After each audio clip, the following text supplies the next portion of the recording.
do not deceive yourself regarding your faith. If you have childish faith, then it's immature, and it's not growing, and it's small, and it's stagnant, and it's allowing itself to get stuck. In any church, ours included, here at North Coast Family Fellowship, there are always 3 categories or 3 levels of faith that you're going to find. The first level, or the first category of faith, is what I'll call fake faith, okay? Fake faith or phony faith. This is a faith that is religious, but has no real relationship with Jesus. It's a faith that maybe shows up at church on a regular basis, that goes through more of a Christian or a churchianity type of approach rather than a Christianity approach, which is built upon knowing Jesus in a personal sort of way.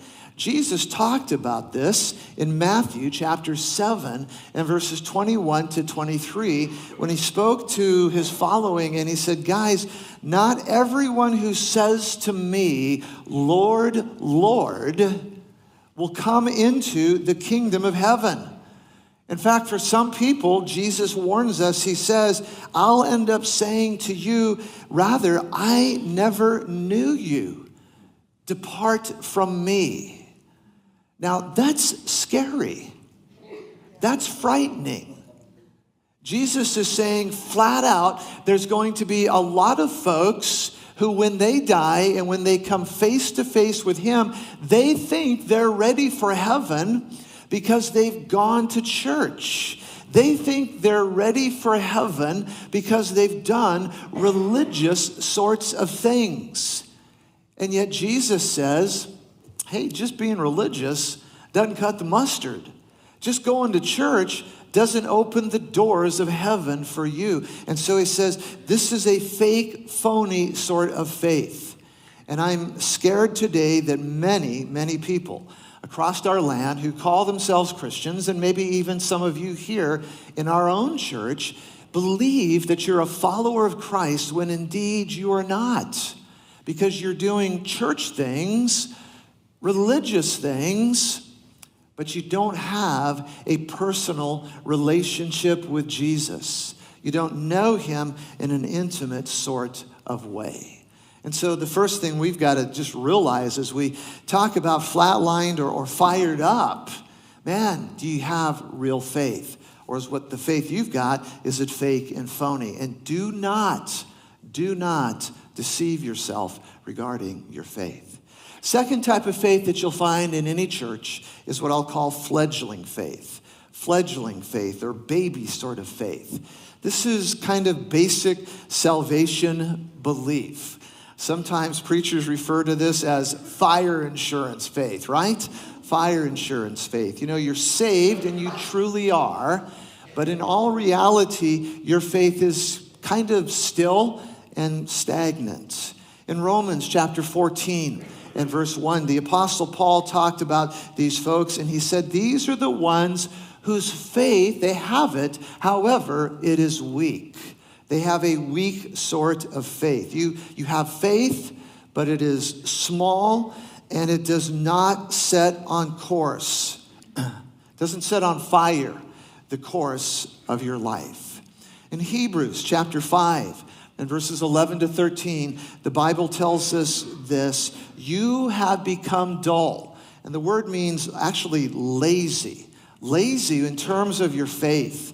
You become lazy when it comes to your faith and the hearing and growing in faith. By this time, he says, you've been a Christian long enough that you ought to be teaching.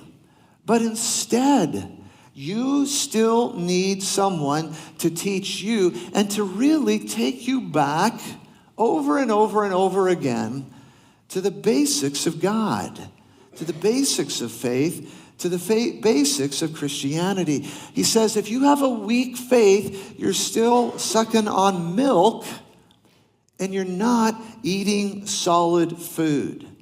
In other words, you remain a child in the faith. Now, some of you are thinking what Jesus said when he said we need to have childlike faith. He didn't mean childlike in the sense of immature.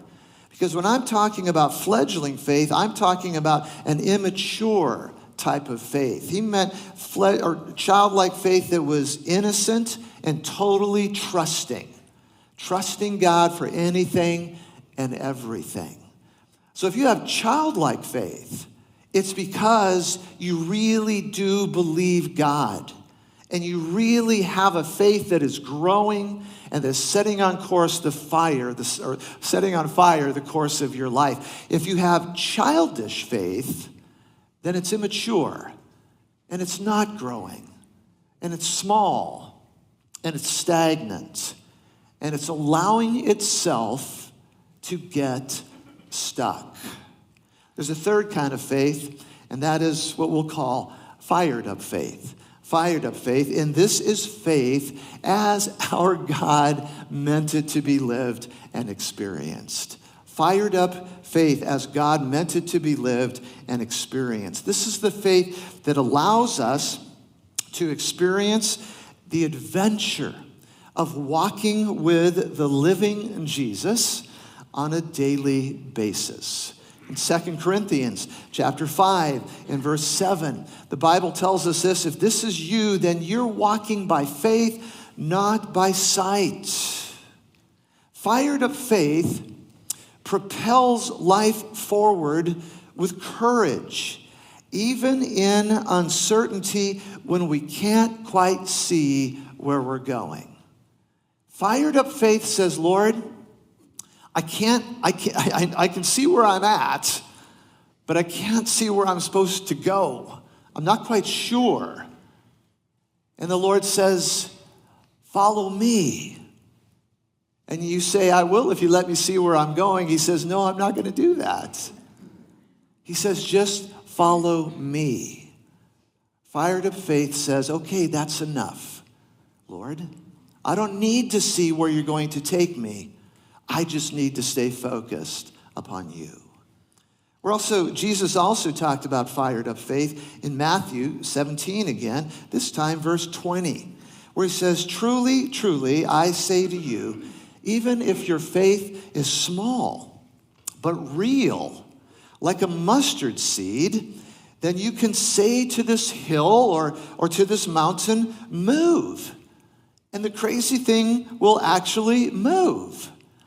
And with this kind of fired up faith, even though it may be small because you're young in the faith, Jesus goes on to say, nothing will be impossible for you. Wow. So fired up faith sees the challenge before it, but believes that God is going to work powerfully, even in the midst of the most impossible odds. Fired up faith. Wow.